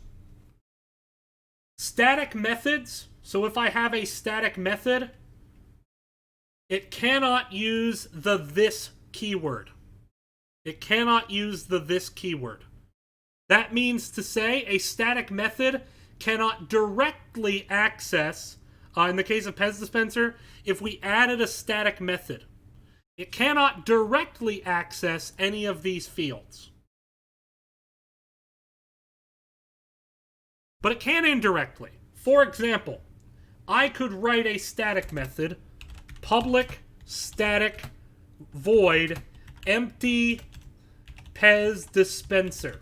And this method takes in a Pez dispenser, PD. And what I could do with this method is I could just say count equals 0. But I can't say count, I have to say which Pez dispenser I'm emptying. And I'm going to empty the one passed in through the arguments. PD.count. I can't say this.count because I'm not going to call w.empty Pez dispenser. Rather, what I would call is I would say something like Pez dispenser dot empty Pez dispenser W. I could write this method in two different ways. I could write it in this static way, or I could write the same method slightly differently as public void empty Pez dispenser, this one taking in no arguments, and I say this dot count equals 0. And the difference between how I would call these, this is how I call the first one, this is how I call the second one. And these two methods would do the same thing to W. So this is a static way to write the method. This is a dynamic or non-static way to write the method. Could you have a main method inside the Pez dispenser class? Yes, you can, but the main method must always be static.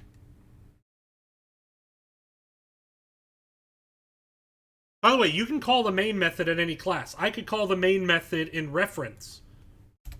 Reference dot main, and then I have to pass in null for the arguments because I'm not passing in any. And this would do whatever I put in main as well.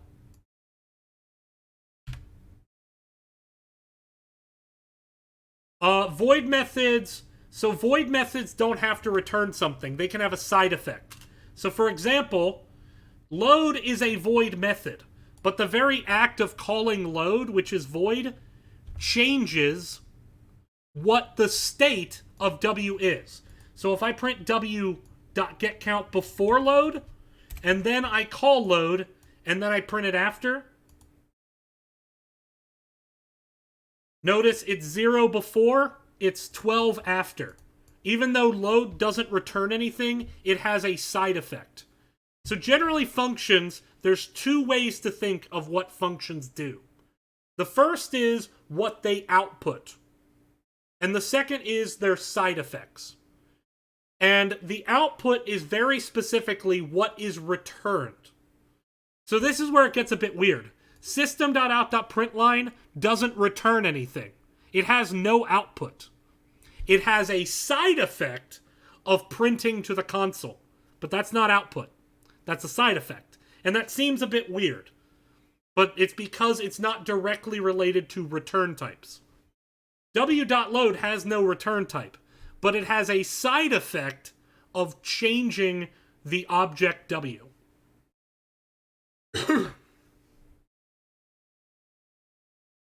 Closest to that we wrote is a void method, but has the side effect of printing the closest two elements. Can you return more than one thing at a time? No. You can return arrays or objects, but you can only return one thing at a time. Python does support some multi-returns. Java has no such support. So short of returning an array or an object that's made up of multiple things, that's all you can do. You can only return one thing, though.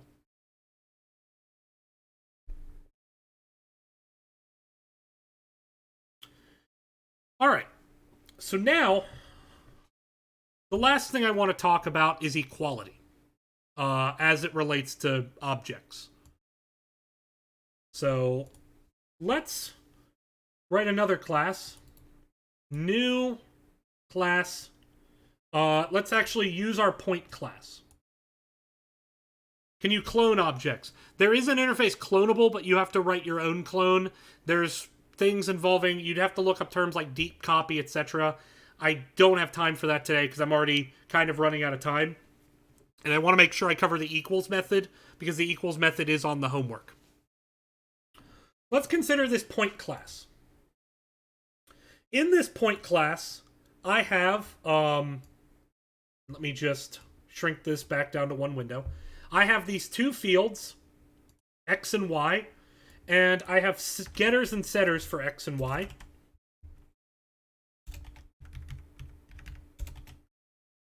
And let's say that I do new class point demo.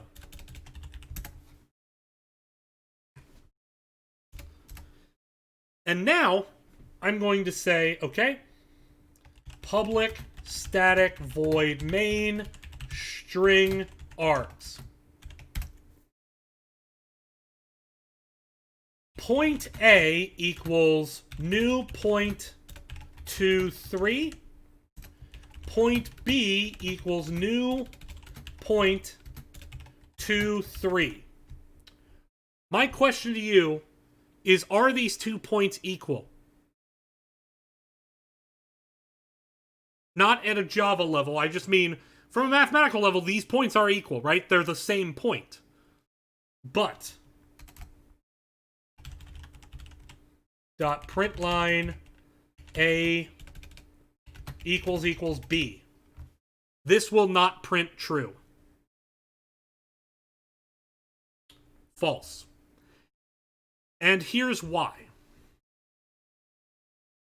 Because what I have asked Java to do, I have asked Java to create 2 points.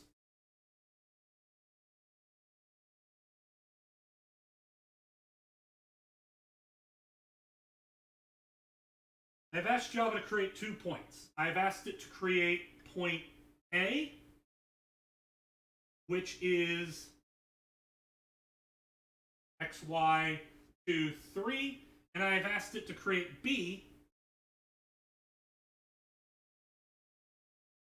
xy 2 and 3. And when I say equals equals, I am asking A equals B if A and B are equal on the stack. That is to say, are they the same memory address? And that's bad. I don't want to do that.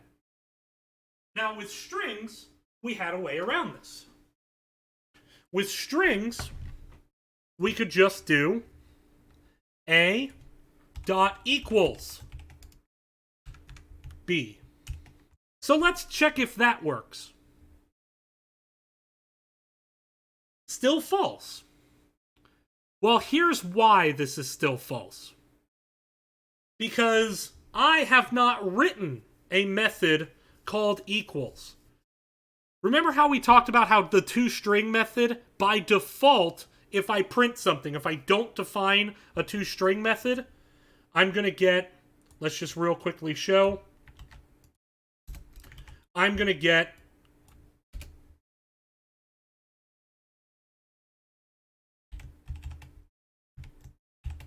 the memory address.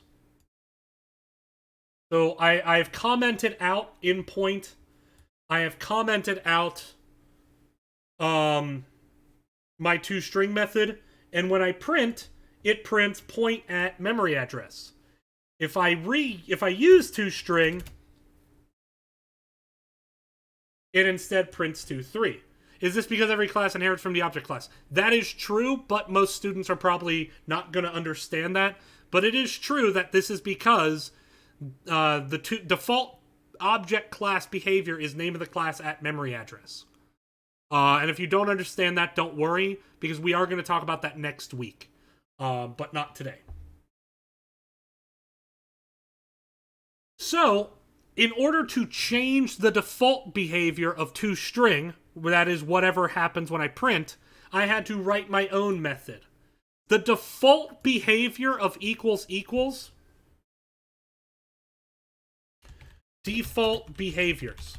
We've talked about 2 methods. toString, it is name of class at memory address.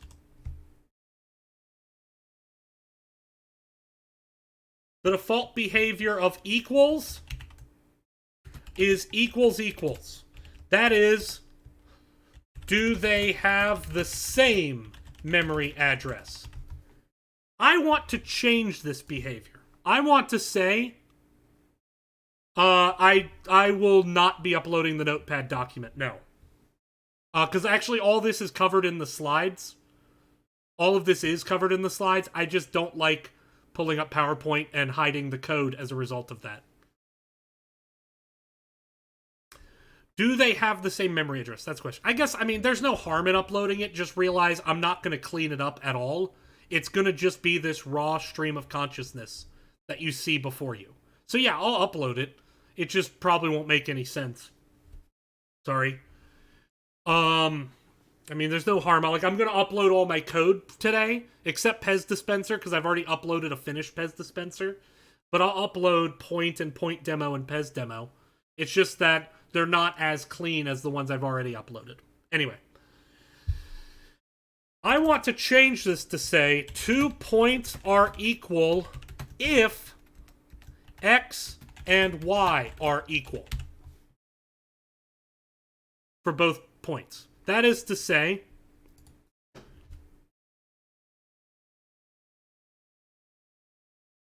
if a dot x equals b dot x and a dot y equals b dot y, then these two things are equal. And the way I'm going to do that, the way I'm going to implement my equals method, is actually a bit strange looking at first. See, you may think that the method is going to look something like, based on what we wrote in point demo, a dot equals b. You may think that this is public boolean equals point b. And I would say something like I'm going to call this point O for other. And this is actually wrong. This would work, but it's wrong. You actually have to go one step further. You have to say object. And this gets to what Watch77 mentioned earlier. Every class that you write inherits some behavior. There is this parent class that all other classes inherit from. Similar to how there's like a genetic Eve that all humans descend from, that we all have some traits from that genetic Eve, albeit with mutations along the way and new differences, etc. But all humans descend from this genetic Eve. All classes descend from this object class. And as a result of this, it would be like saying, for example, every square is also a rectangle. This is absolutely true. A square is always a rectangle. A rectangle may not be a square, but a square is always a rectangle. This is also a parallelogram, which is also true. Is a quadrilateral, which is also true. I'm almost certainly spelling this word wrong. Is a polygon, which is also true. Is a shape, which is also true. There's this hierarchy. Shape is a very generic term. Polygons are a particular subset of shapes. Quadrilaterals, a subset of polygons. Parallelograms, a subset of quadrilaterals. Rectangles, a subset of parallelograms. Squares, a subset of rectangles. So every class is a subset of object. This means I am allowed to say not just point A equals new point. I could also say something like object C equals new point. And we'll talk about this in detail later. This is called the substitution principle. But every object can be stored this way. Object D equals new array list string. This is also true. So every single object can be stored. Can a child refer to a parent? It can, but we're going to get to that later. That requires inheritance structures. We're not there yet. But here's the thing. Every object has a toString method. Every single one. Because the parent class has a toString method. And every object has a method. Every object has a method public boolean equals object O. Because it inherits it from the object class. And that default behavior is simply to say, return this equals O. That is to say, are they the same memory address? But I can typecast the object to a point. I can say point P equals point O. I can typecast it. And then from there, I can say return this dot x equals p dot x and this dot y equals p dot y. So I can do this. I can typecast O to a point, and then I can do this. And this would work. If I now run point demo, and let me put these side by side.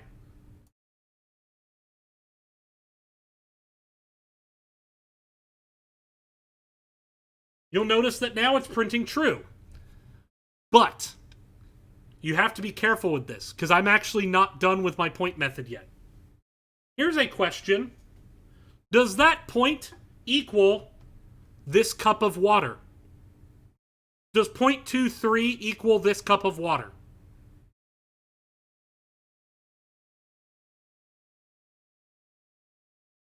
I know that's a strange question, but I'm going to need more than one person trying to answer. No. Okay, here's a question. When I asked you, is that point equal to this cup of water? How many of you crashed and had to restart? Did anyone here crash? I'm checking on your health and well-being. No, you didn't crash. You just said no. It would also be valid for me to ask the question, well, I'm sorry to hear that, but it's not my fault. You didn't actually crash because of my code. Maybe less sugar. Maybe that'll help. I could also ask, does A equal new, and let me stretch this, new scanner system.in. This is a valid question. I have to import scanner. The answer is just no, or it should be. But my program crashes. And it crashes because of a class cast exception. Remember, exceptions are what cause our program to crash. Class cast exception means that I tried to do a typecast that didn't work. How would I convert a scanner to a point? How would I convert a scanner to a point? Is there any logical means by which I can do that? Could I convert this cup of water to a point? I can't. And so before I try to do a typecast, I need to safely check, is that object O, is it a point? And the way I do that is if O instance of point. Instance of is an operation between a variable and a class. Notice I'm not saying an instance point, I'm saying the class point. And this returns true if O is a member of this class. If O is an instance of point, it returns true. You could do try-catch if you're familiar. We'll get to try-catch another time. However, if O is not instance of photo, in the case of O being a scanner, this is false. And so my question to you is, well, if O is a point, then obviously I return whether or not those points are equal. What do I return if O is not a point? What do I return if I compare the 0.23 to this glass of water? What should I return? False, right. Return false. And there we go. Now, my code doesn't crash. 0.23 is equal to 0.23. 0.23 is not equal to a scanner. And if I made another point, point C equals new 0.22, A would not equal C. System.out.println A dot equals C is false. So I'll show that equals code again. And this is for the point class.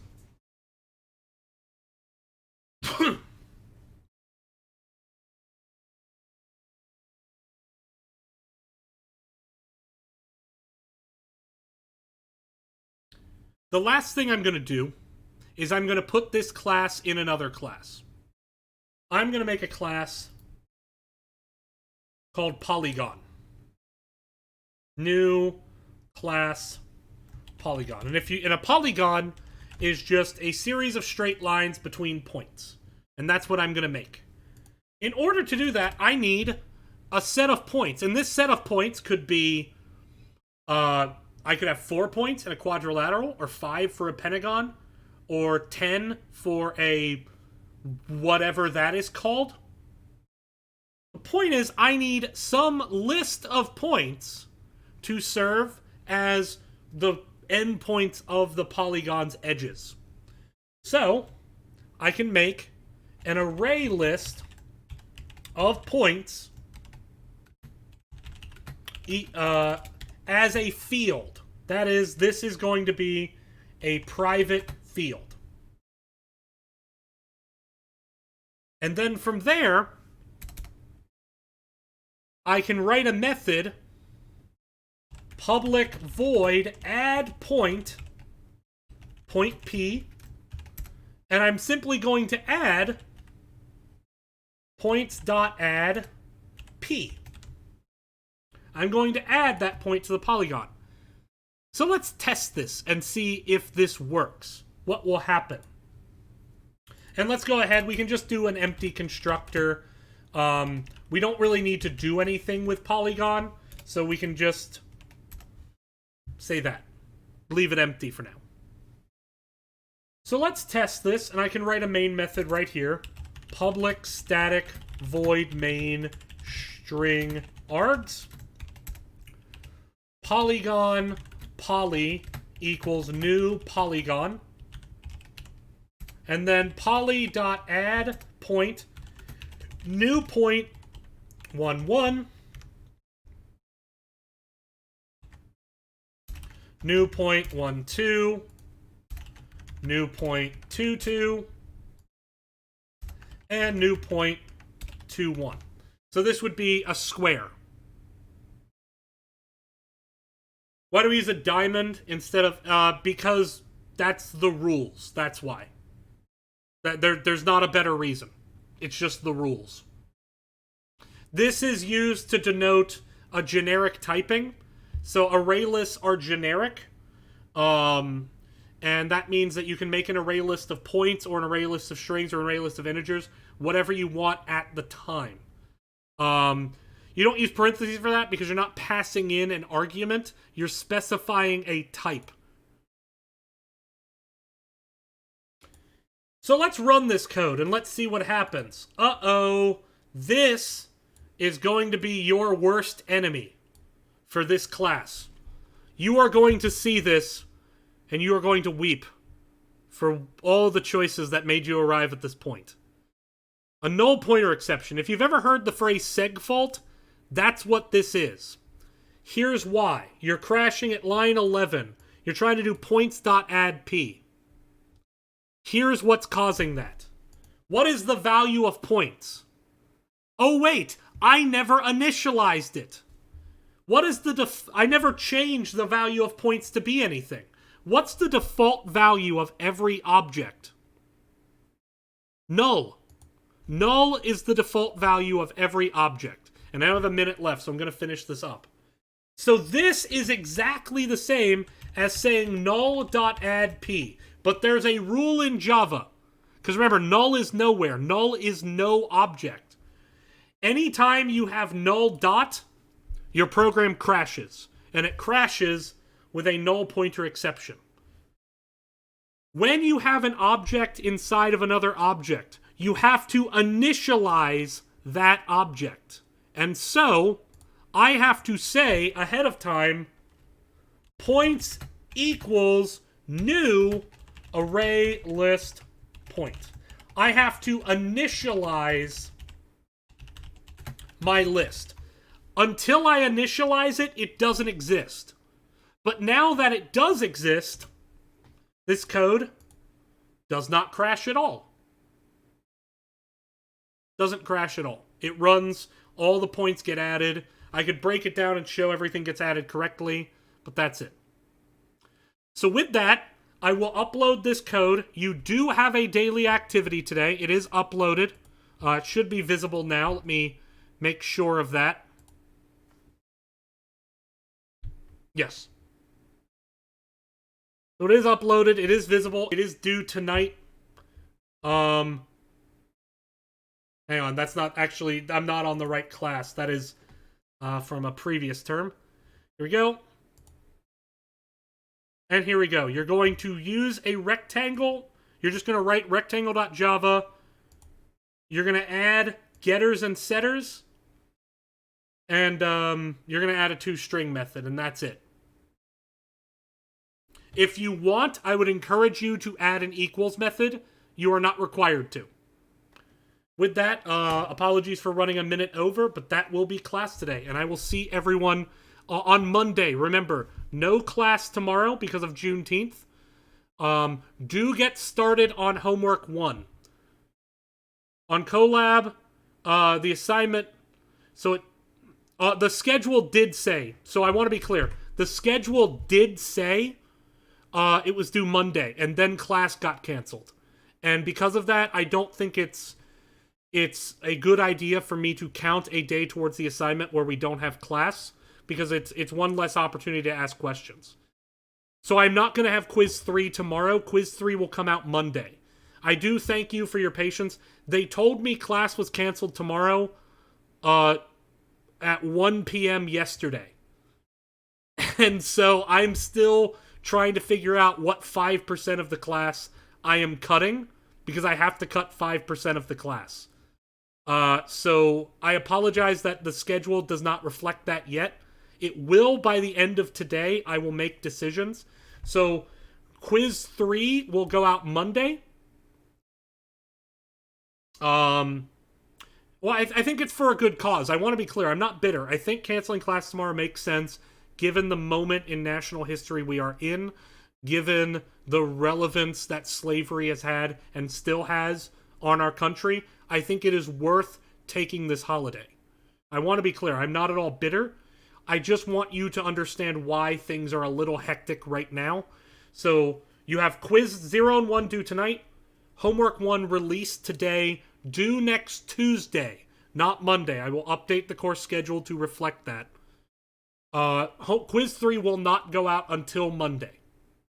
So enjoy the long weekend. I will still have office hours tomorrow if you need help.